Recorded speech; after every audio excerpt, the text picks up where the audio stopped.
UP police ने बकरीद पर advisory जारी की है। सामूहिक नमाज पर रोक लगा दी गई है। घरों में ही त्योहार मनाने की हिदायत दी गई है। खुले स्थानों में कुर्बानी और गैर मुस्लिम क्षेत्रों में खुले रूप में मांस ले जाने पर बैन लगाया गया है। यूपी के डीजीपी की ओर से ये एडवाइजरी जारी की गई है।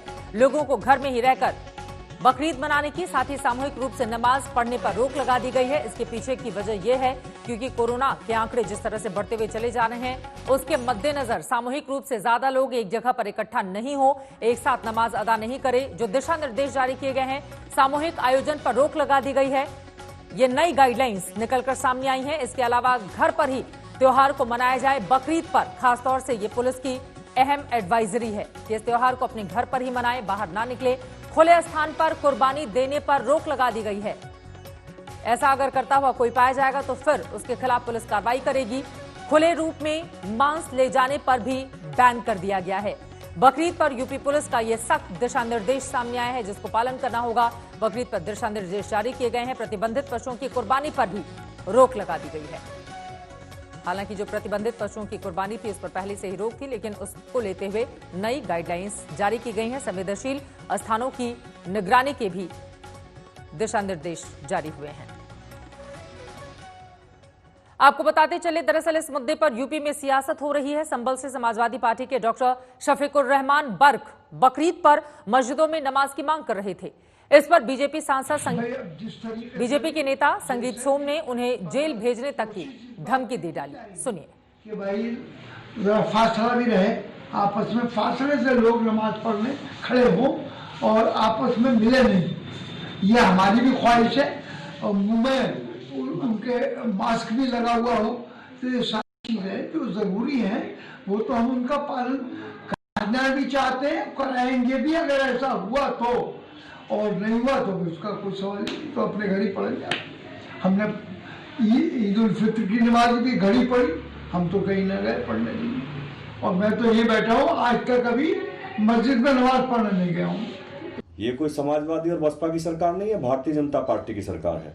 कानून के दायरे में रहना पड़ेगा, और कानून के दायरे में नहीं रहेगा तो ईद जेल में बनेगी। जैसे आजम खान की जेल में बनी, उनकी भी जेल में बनेगी। उन्हें इस बात को ध्यान रखना चाहिए।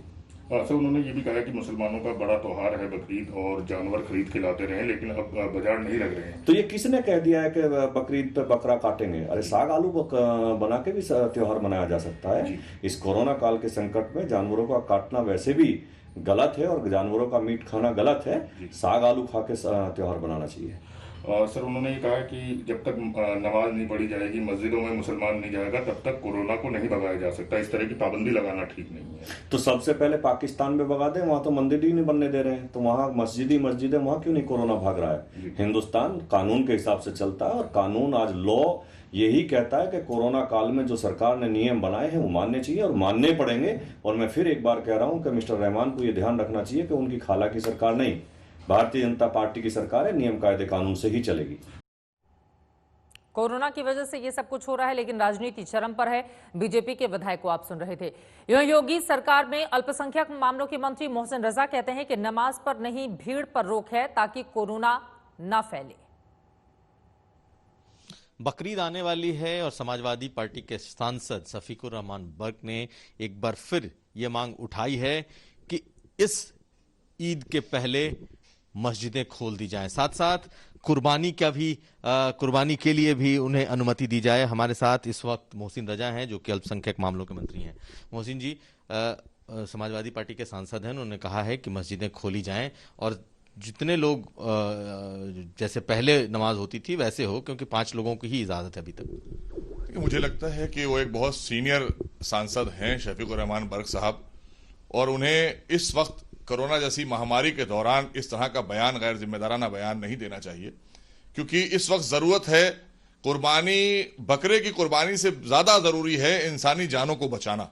मुझे लगता है इस पर उन्हें अपील करना चाहिए थी कि हम सब लोग इस वक्त जिस तरह से पूरी दुनिया कोरोना के आगे घुटने टेक रही है, वहीं हमारे हिंदुस्तान में लोग कोरोना से कितना परेशान हैं और उनके लिए क्या सरकार इंतजामात कर रही है।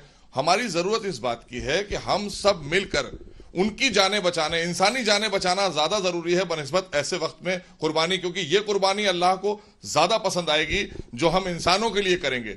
बकरा काट देना, अगर इस साल इस तरह की महामारी के दौरान कोई परेशानी है और जो बात उन्होंने नमाज की बात कही है, तो मुझे लगता है पता नहीं क्यों इस तरह के अनर्गल बयान दे रहे हैं लोग, या देवबंद से भी अभी एक लेटर आया, नहीं देना चाहिए। नमाज पर पाबंदी नहीं है, भीड़ पर पाबंदी है, लोगों की जान बचाने के लिए, कि ताकि एक दूसरे में ट्रांसफर ना हो कोरोना, इसको लेकर आपको जान बचाना है। इस्लाम भी यही कहता है, दीन भी यही कहता है, हर मजहब यही कहता है, और उसी को लेकर सरकार काम कर रही है। लेकिन कुछ लोग हैं जो अपनी सियासत के चक्कर में ये भूल जाते हैं कि हम इंसानियत को भूल रहे हैं। इंसानियत के लिए काम करना जरूरी है, क्योंकि जब कोई जनप्रतिनिधि होता है, हमें सबको लेकर चलना होता है, सबको देखना होता है, सर्व धर्म के लोगों को देखना होता है। और भी फंक्शंस और प्रोग्राम बंद हैं पूरे उत्तर प्रदेश में, देश के अंदर, तो कम से कम उन्हें इस वक्त इस तरह के बयान से बचना चाहिए। और अगर देना ही है तो कुर्बानी वो पैसा गरीबों की मदद के लिए लगा देना। त्योहार किसी भी धर्म या मजहब का हो, बहुत जरूरी है इस बात को याद रखना कि कोरोना खत्म नहीं हुआ है, न ही अभी तक उसकी वैक्सीन कोई आई है। इसी वजह से सतर्कता और दूरी 2 गज की बहुत जरूरी है। फिलहाल बकरीद पर यूपी पुलिस का दिशा निर्देश एक बार फिर से आप समझ जाएं, घर पर ही त्योहार मनाने की इजाजत दी गई है। भीड़ ज्यादा नहीं बढ़े, इस वजह से कहा गया है कि नमाज को भी घर पर ही अदा करें।